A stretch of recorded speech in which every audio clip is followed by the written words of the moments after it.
I don't believe that any parent has the right to mutilate and sterilize their child. I don't, but thank you. I understand. My name is Presha Mosley. I was a 15-year-old girl when the trans community found me, already diagnosed with multiple mental illnesses, including anorexia, a body dysmorphic disorder, and borderline personality disorder, a trauma disorder. I was easy to manipulate and convince that I had been born in the wrong body. I was told that this was the reason for all of my mental and emotional distress. I was told that changing my gender would cure me. As an impressionable and mentally ill child, I fully believed this. I also believed that my sexual assault, which happened at age 14, only happened to girls. I wanted to transition to be safe, and I was allowed to make permanent changes to my health due to these beliefs. Beginning at 17, high doses of testosterone were injected into my anorexic body. This was done by a pediatrician in the same hospital where I was seeing a nutritionist for my severe malnutritionist and regularly receiving stitches for cutting and other self-harming behavior. What I don't understand is why they never offered me counseling to help me with the depression, the trauma, the personality disorder, or my ongoing self-harm. It was clear that they were solely focused on pushing me into transition without any regard for all of the other clear challenges and issues I was experiencing. Testosterone had extreme side effects, more and more of which I am discovering every day. I suffered hair growth all over my body and hair loss on my head. My shoulders rapidly broadened beyond my frame, causing me to be disproportionate, clumsy, and in pain. My neck, back, and shoulders constantly burn, and all of my joints ache all of the time. Testosterone also caused changes in my vocal cords and throat. I can no longer sing or really raise my voice, and speaking for long periods of time causes me pain.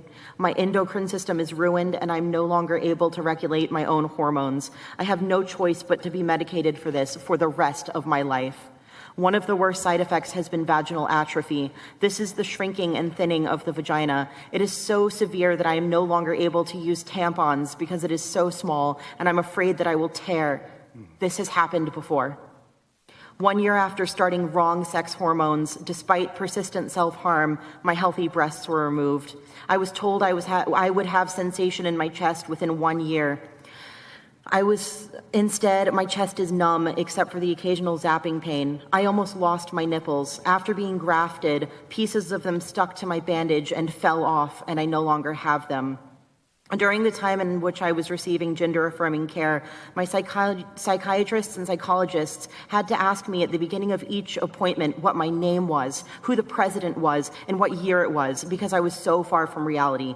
They told me no to liposuction and yes to a radical double mastectomy. I was too unhealthy to consent to lipo, but not to top surgery.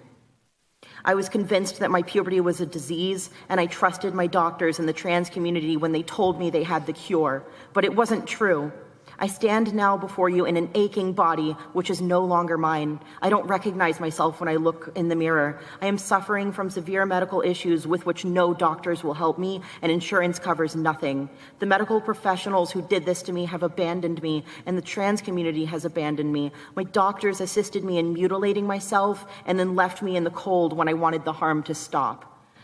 But when I see young girls in my situation, young girls who have experienced sexual trauma, who are suffering from mental illness, and who suffer from body dysmorphia disorders, or who feel pressured by social media or their peers to conform to certain stereotypes of femininity, my heart breaks for them.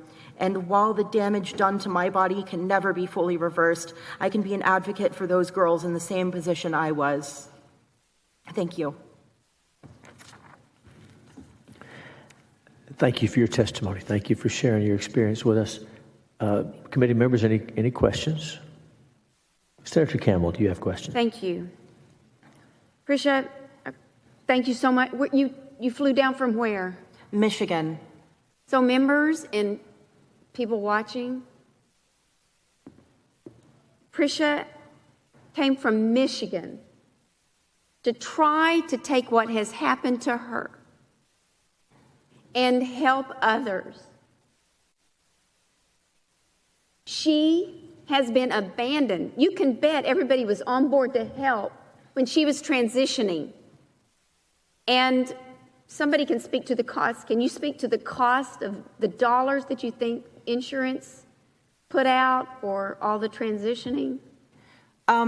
Insurance paid for the testosterone and all of the blood tests and all of the appointments. It had to be thousands. Thousands. And today, you were how old, if you don't mind me asking, 26? 25. 25. And you do have insurance? Or you do not? Yes, and they will cover nothing. So while insurance paid thousands upon thousands, and just in 2021, just the surgery alone cost, just the surgery market cost raked in $1.9 billion. But that's going forward. Who's taking care of the people if they decide to go backwards? Who's there for their detransitioning? Nobody. So whether you agree that they did it or not, the insurance companies paid. And the people doing it took the money. Now that she's made this decision to detransition, nobody is there. How is that ethical? I ask each of you to think about that. Now, let me get to a question. Tell me about your hormone predicament. Because if you're not getting care, you've sought care, you're not getting care. What are you doing about hormone therapy? After finally getting my doctor to get a blood test, which she ordered in the male range for some reason, but we finally got it straightened out and figured out that I'm just not producing my own hormones after years of testosterone abuse. And no, she won't prescribe it. She said, I know what you need, I know what dose you need, and I'm not willing to treat you like a guinea pig. So now I'm treating myself with herbs, trying. Were you... Okay. And when you were getting hormones, you had to have blood tests frequently, didn't you? Yes. Right. Yet now that you're off, they've abandoned you. Yes. Were you told you would be in chronic pain? I understand you're in chronic pain. That's how you described it. I was not warned anything about the chronic pain. I have joint pain and my body burns and my pain tolerance is lower. Is that because you're detransitioning? Yes, it is due to the testosterone abuse. All right. Presha, can you tell me, why did you decide to detransition, if you don't mind? How'd you come to that decision? I think if you're willing to say that, we need to hear, because I don't know. So I got into a type of trauma therapy called dialectical behavioral therapy, which helps with extreme emotions, emotional regulation, and black and white thinking. And all of the magic that was supposed to happen when I transitioned, like the healing and the euphoria, all happened through actually healing my trauma. By actually what? I'm sorry? Healing my trauma. Oh, so that therapy helped you heal the trauma that you had as you started your testimony you had prior to the surgery. So after you had surgery, you then found the right counseling that got to the root of the problem, so the arrow was shot at the right target, but after you transitioned. Yes. Thank you. Thank you so much, Presha. Senator Menendez. Thank you, Mr. Chairman. Ms. Mosley, thank you for coming today. In your testimony, you mentioned that you were suffering from quite a few things. You said depression. I forget, could you remind me the things that you were going through? Anorexia and borderline personality disorder too. So you were going through borderline personality disorder, anorexia, and depression. What age do you recall going through these things? I got my medical records back and they predated it to the age of 12. It was like right onset with puberty. Okay, right around 12. And so maybe that's why someone gave you a diagnosis. Do you recall who made the diagnosis or who told you that if you transitioned that things would get magically better? Yes, it was my gender-affirming therapist that the trans community told me to find to get a letter of recommendation. That's the key you get that unlocks any hormone and surgery you want. And then the therapist that I was seeing prior to coming out as trans just said that all of my problems would go away, which she had been seeing me for years when I transitioned. Everything was somehow related to being trans. And you were 12 at the time? I started serious therapy at 12. 12. And your parents, what did your parents say about this? My parents were really against it, but I mean, I remember my gender therapist looking him in the eyes and asking, would you rather have a dead daughter or a living son? Do you want to pick up her hormones or her body from the morgue?